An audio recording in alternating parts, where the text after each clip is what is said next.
शांति तू उसे कुछ बोलती क्यों नहीं है? सबके सामने उसने तेरी इतनी बार बेइज्जती करी है। तू है कि देवी की मूर्ति बनी सब कुछ सहती रहती है।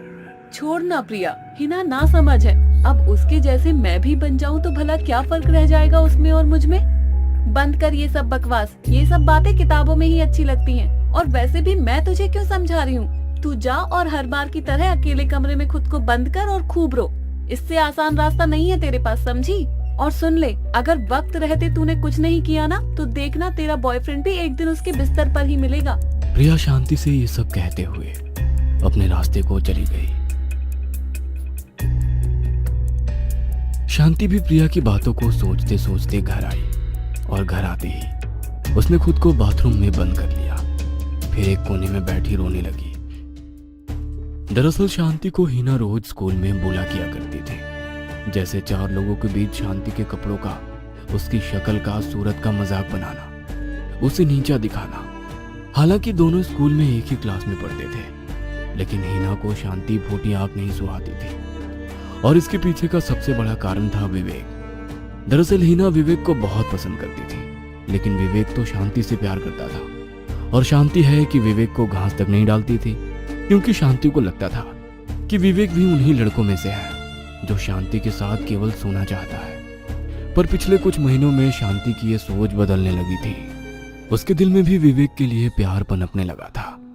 पर फिर जब हिना का जन्मदिन था तो उसने पूरी क्लास को अपने घर पार्टी के लिए बुलाया। इस पार्टी में शांति और प्रिया भी आए थे। शांति इस पार्टी में यह सोचकर आई थी कि वो आज विवेक से बात करेगी, उसे इस रिश्ते को आगे बढ़ाने का एक मौका देगी। इसी सोच के साथ जब उसने विवेक को ढूंढना शुरू किया तो पूरे घर में विवेक उसे कहीं नहीं दिखा। लेकिन फिर अचानक ही उसकी नजर एक कार की बैक सीट पर पड़ी।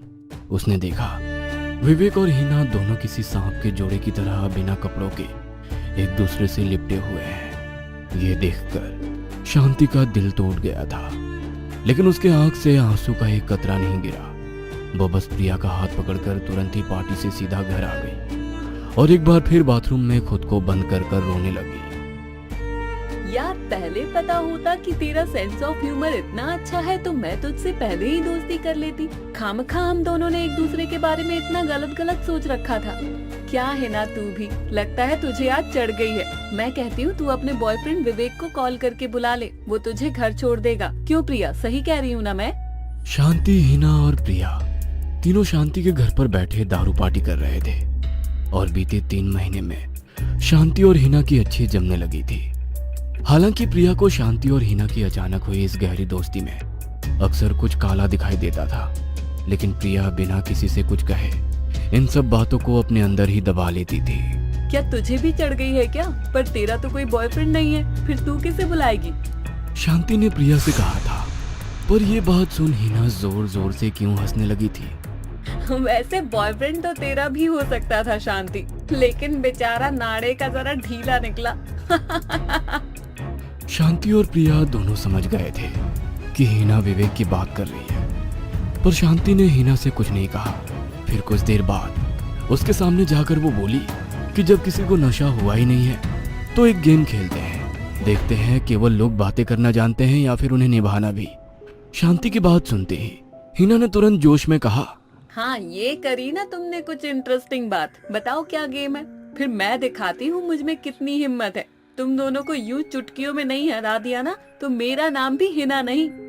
हिना का ये जोश देखकर शांति ने उसे गेम के बारे में बताते हुए कहा, क्या तुमने बेबी ब्लू के बारे में सुना है?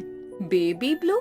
देख, शादी से पहले सेक्स तो किया है, लेकिन शादी से पहले बच्चा नहीं कर सकती मैं, वो भी नीला। हिना ने शांति की बात खत्म होते ही अपना गंदा जोक सुना दिया था, पर फिर शांति ने उसे बेबी ब्लू के बारे में बताते हुए कहा, हिना, मैं जानती हूँ हम सब में से हिम्मत वाली लड़की तुम ही हो, इसलिए सबसे पहले ये गेम तुम्हें ही खेलनी पड़ेगी। तो आप सबसे पहले इस गेम के बारे में जान लो।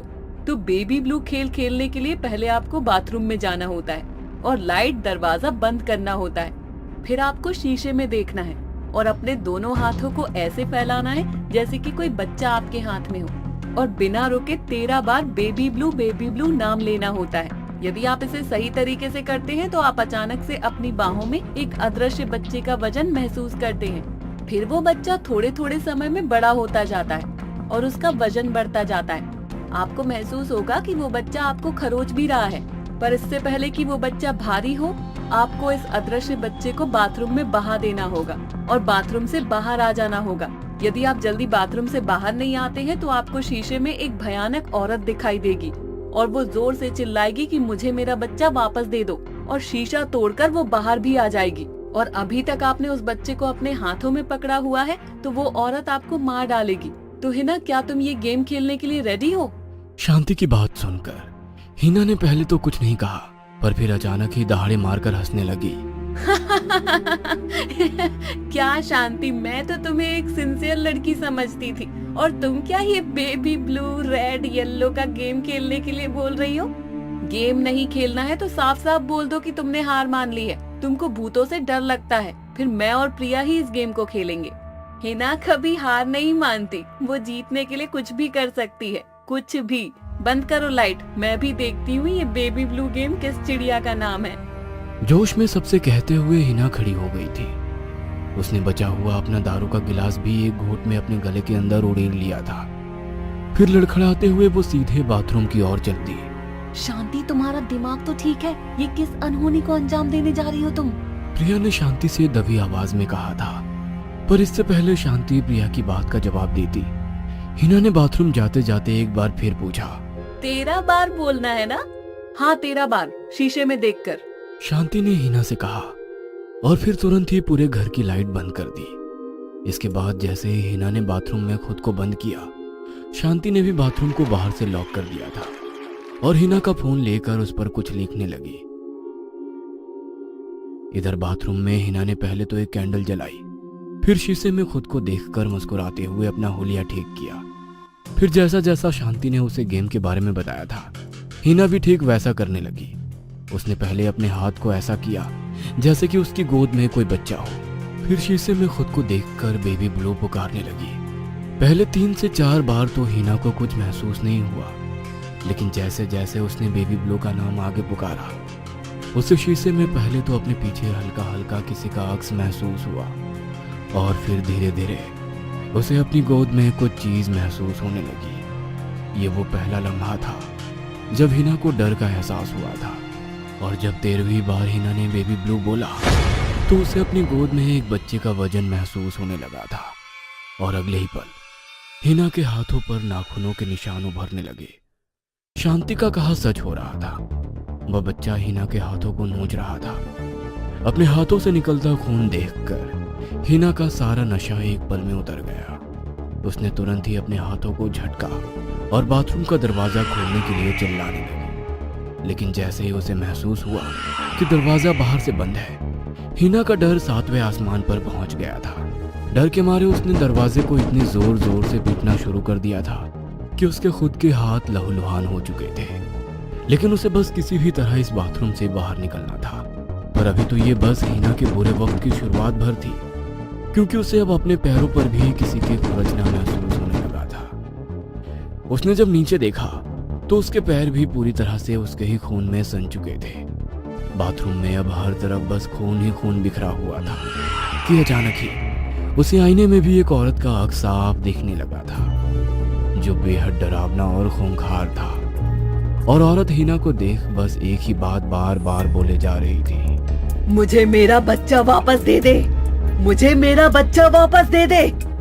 उस औरत का चेहरा इतना भयावह था कि हिना की रूह तक कांप गई थी। इस वक्त उसकी आंखों के सामने एक भयानक औरत का अक्स था और नीचे उसके पैरों के पास क्षेत्र का बच्चा। ये सब देख हिना समझ गई थी कि अब उसका जिंदा बचना नामुमकिन है, पर फिर भी उसने आखिरी सांस तक दरवाजा पीटना नहीं छोड़ा। हिना चीखती रही और दरवाजा पीटती रही। इधर प्रिया और शांति बाथरूम के बाहर खड़े होकर हिना की चीखें सुनते रहे। इसी बीच प्रिया ने शांति को एक गिलास थमाते हुए कहा, अब मिली तेरे कलेजे को ठंडक?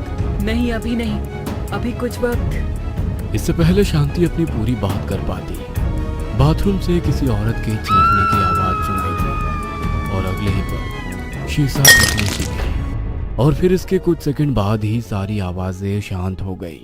चीयर्स, अब आया असली मजा। ये कहते हुए शांति ने प्रिया से चीयर्स किया और एक बार में पूरा गिलास खत्म कर दिया। शांति के चेहरे पर अब एक सुकून वाली मुस्कान थी। उसे पता चल चुका था कि हिना अब इस दुनिया में नहीं है। पर फिर तभी दरवाजे पर कार के हॉर्न की आवाज सुनाई दी। कार में विवेक आया था। दरअसल जब हिना जिंदगी और मौत से लड़ रही थी तब शांति ने उसके फोन से विवेक को मैसेज कर अपने घर पर बुला लिया था। लो, विवेक भी आ गया। ये कहते हुए शांति दरवाजे की ओर बढ़ी ही थी कि अचानक ही कुछ कदम बाद लड़खड़ाता हुआ जमीन पर धड़ाम से गिर पड़ी। एक पल को उसे समझ नहीं आया कि आखिर इसके साथ हुआ क्या, पर फिर भी प्रिया उसकी आंखों के सामने आई। शांति, अब तुम चैन से सो जाओ। बहुत बदला बदला खेल लिया तुमने, और वैसे तो तुम्हें पता ही है, लेकिन मरते वक्त भी ये सुन लोगी तो शायद नर्क में दूसरों को भी बता पाओगी। वो क्या कहते हैं, everything is fair in love and war. Priya ने शांति से कहा और फिर हर बढ़ते कदम के साथ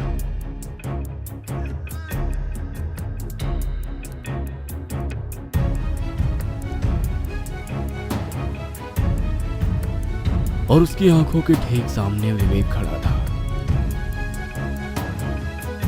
प्रिया भी बलखाती अदाओं से एक एक कदम बढ़ाते हुए विवेक के गले जा लगी और एक बार फिर